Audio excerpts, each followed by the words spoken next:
जय गुरुदेव। महाअवतार बाबा जी। पाथर पूज हरि मिले तो मैं पूजूं पहाड़। पाथर पूज हरि मिले तो मैं पूजूं पहाड़। ताते ते चाकी भली जाए पीस खाए संसार। कबीरदास जी ने मूर्ति पूजकों का खंडन किया है। यहाँ पर कबीरदास जी जिस सदी में थे उस सदी में मूर्ति पूजा, बलि और इस प्रकार की पूजाएं बहुत होती थी जिनका कि भगवान से कम संबंध होता था और दिखावा ज्यादा होता था। तो तब कबीरदास जी कहते हैं पाथर पूज हरि मिले, पत्थर पूज कर अगर भगवान मिलते हैं तो मैं पूजूं पहाड़, तो मैं पूजूं गिरी। ताते ते चाकी भली, उससे तो वो पीसने वाली चक्की भली है। उस पत्थर से जिसे हम भगवान कह रहे हैं उससे तो वो चक्की भली है जिसको पीस करके संसार खा जाता है अनाज। यानी हमारा जीवन किसी और के लिए समर्पित होना चाहिए। केवल दिखावे में भगवान की पूजा करता हूँ, माला लगा ली, तिलक लगा लिया, मंदिर में बैठ गए, इससे भगवान नहीं मिलते। भगवान मिलते हैं आंतरिक शुद्धि से। कबीरदास जी योगी थे, योग की विद्याएं जानते थे, उनका सांसों में विश्वास था। कई जगह उन्होंने कहा भी है।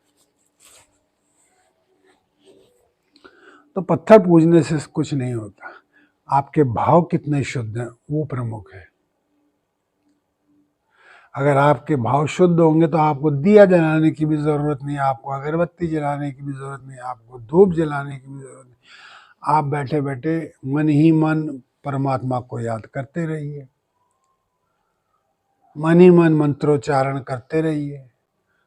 कोई एक मंत्र अपने लिए ले लें और उस मंत्र को लगातार अंदर ही अंदर चलते रहने दें।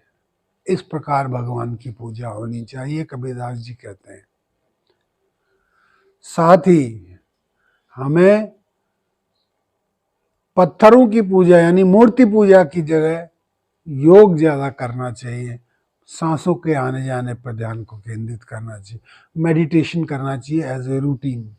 सुबह शाम रूटीन में मेडिटेशन करना ही चाहिए, 10-15 मिनट सुबह, 10-15 मिनट शाम। और हमारा जीवन दूसरों को समर्पित होना चाहिए। अपने स्वार्थ के लिए तो 99% दुनिया काम करती ही है। कबीरदास जी जैसे एक होते हैं बिरले जो समाज के लिए काम करते हैं, जो समाज की बुराइयों के खिलाफ लड़ते हैं, जो समाज में अपना विशिष्ट महत्व बनाते हैं क्योंकि उन्होंने दूसरों की सेवा की। ताते ते चाकी भली, उससे तो चाकी भली जाकर पीस खाए संसार, जिसमें से गेहूं वगैरह पीस करके संसार खाता है।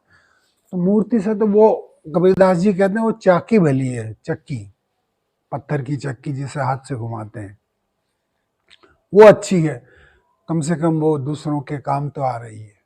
तो इसी प्रकार हमारा जीवन भी होना चाहिए जो दूसरों के प्रति समर्पित हो। दूसरों का काम करने में, मदद करने में, सेवा करने में हमें सबसे आगे होना। मैंने अपने एक वीडियो में बताया भी था कि सबसे बढ़कर ध्यान है, इससे ऊपर कुछ नहीं। लेकिन कहीं पर अगर सेवा करने का मौका मिले, और आपको चूज करना हो कि मुझे ध्यान करना है कि पहले सेवा करना है, तो आप पहले सेवा करें, ये मेरा विचार है। सेवा से बढ़कर कुछ नहीं। सेवा परमो धर्म, परम धर्म है सेवा। सेवा अस्माकम धर्म, सेवा हमारा धर्म है, हम सबका धर्म है।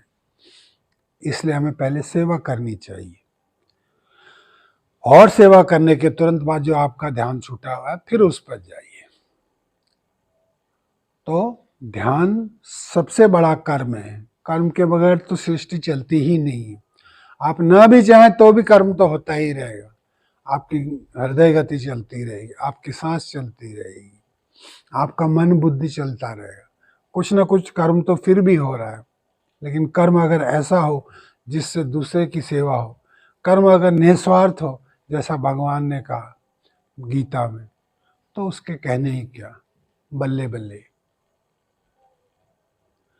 तो परमात्मा को कबीरदास जी ने कहा है कि गिरि पूजे, सॉरी, पाथर पूजे हरि मिले। अगर पत्थर, इतने से पत्थर की मूर्ति को पूजने से भगवान मिलते हैं तो मैं इतने बड़े पहाड़ को पूजूंगा। लेकिन ऐसा होता नहीं।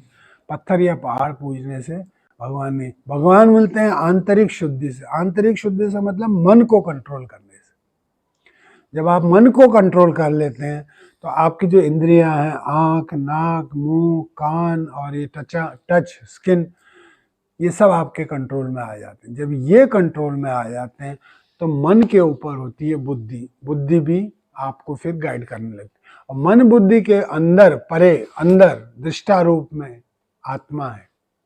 तब आत्मा का जागरण होता है, तब आत्मा आपको दिशा देने लगती, तब आत्मा आपको गाइड करने लगती। और वो आत्मा कुछ और नहीं, परमात्मा ही है। उसी का अंश। मैंने कई बार उदाहरण दिया, समुद्र से लोटे का जल लोगे तो वो जल भी उतना ही होगा, वही होगा जो समुद्र का जल। दोनों में कोई भेद नहीं है। जल को फिर वापस समुद्र में डाल दो, फिर वो आत्मा बन गया, परमात्मा बन गया। इसी प्रकार आत्मा हमारे अंदर, परमात्मा हमारे अंदर आत्मा स्वरूप में आती है। और जब आत्मा चली जाती तो वो फिर परमात्मा में मिल जाती है, शरीर छूट जाता है। शरीर का क्या है, शरीर तो छूटना ही है। पुराने वस्त्रों की तरह ही आत्मा भी पुराने शरीर को, जिससे अब और कोई लाभ नहीं लिया जा सकता और उसका कोई मतलब नहीं रह जाता, पुराने शरीर को छोड़कर नए शरीर में चले जाती है। और नए शरीर से फिर वो उसी प्रकार आगे के जीवन को व्यतीत करती है। और उसका आध्यात्मिक जीवन जहाँ तक रुका हुआ था, उसके बाद वो आगे का जीवन चलने लगता है। इसका उदाहरण मैंने दिया है कि जो आप बाल्यकाल है वो आपका अगर पूर्व जन्म माने तो युवा अवस्था आज का जीवन है। और बुढ़ापा जो आएगा, वो वृद्धावस्था जो आएगा, वो अगला जन्म है। जाहिर है, जब बालकपन से युवावस्था में और युवावस्था से वृद्धावस्था में जा रहे हैं तो कहीं ना कहीं भगवान ने हमसे छिपा के रखा है कि वृद्धावस्था के बाद, मृत्यु के बाद हमारा जीवन कहीं जाता है और फिर वहां से निकल कर फिर एक नए बालक के रूप में कहीं आता है। वो अवस्था भगवान ने हमसे छुपा रखी है, जिसके बारे में हमारे बड़े बड़े ऋषि मुनियों ने कहा।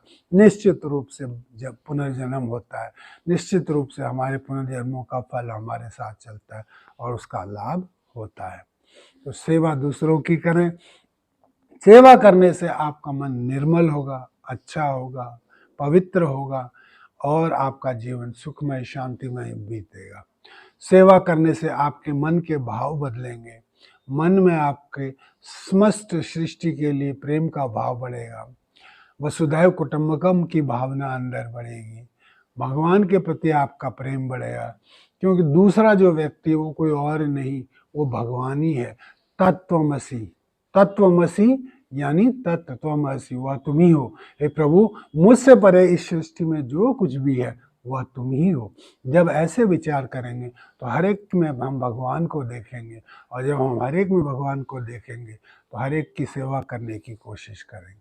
परमात्मा कहते हैं मैं सब में हूँ और सब मुझ में है, यानी एक ही चीज़ है। x is equal to y, so y is equal to x। तो एक भगवान परमात्मा सृष्टि में है और सृष्टि परमात्मा में है। x is equal to y, y is equal to x, mathematic expression है। इस प्रकार वो परमात्मा सब में है, इसलिए हमें सबकी सेवा करनी। ये नहीं कि ये मुझे अच्छा लगता तो मैं इसकी सेवा करूँगा, ये खराब लगता तो इसकी सेवा नहीं करूँगा। जो खराब लगता है उसके साथ आपके संबंध वैसे ही खराब होंगे, आप वैसे ही उससे दूर दूर रहेंगे। कभी कभी सेवा और मुलाकात का मौका मिलेगा, ऐसे समय में हाथ जोड़कर प्रणाम कीजिए, उनकी सेवा कीजिए, अपने रास्ते चलते बनिए। कोई ज़रूरी नहीं कि जिससे आपकी नहीं बनती उनके साथ आप संघर्ष करें, द्वेष करें, ईर्ष्या करें। ईर्ष्या और राग द्वेष से आपको दूर रहना है, तभी आप सेवक काज से जो सेवा भाव है वो जागृत होगा। आपको द्वंद्व से परे रहना है, सुख दुख से परे रहना है और अपने पराये को समान समझना है, परमात्मा और जीव को समान समझना है। जैसे आप मूर्ति में, पत्थर में भगवान को पूजते हैं, वैसे आपको जीवन में प्रत्येक मनुष्य को, प्रत्येक जीव को, प्रत्येक जड़ वस्तु को, चाहे वो पेड़ हो, पत्थर हो, कुछ भी हो, सबको एक समान देखना है, क्योंकि भगवान सब में एक स्वरूप में मौजूद है। और ऐसे भगवान की हमें प्रार्थना करनी चाहिए, वही हमें सद्बुद्धि देंगे कि हमें आगे को किस प्रकार बढ़ना है। ओम भूर्भुवः स्वः तत्सवितुर्वरेण्यं भर्गो देवस्य धीमहि धियो न नः प्रचोदयात्। वह परमात्मा हमारी बुद्धि को सन्मार्ग की ओर प्रेरित करे। सन्मार्ग की ओर प्रेरित करने से क्या होगा कि हम उस चाकी की तरह बन जाएंगे जो दूसरों के लिए काम करता है, चक्की पीसता है। सन्मार्ग में जब बुद्धि चली जाएगी तो हम अपना स्वार्थ छोड़कर दूसरों की सेवा की भाव की ओर चलने लगते हैं।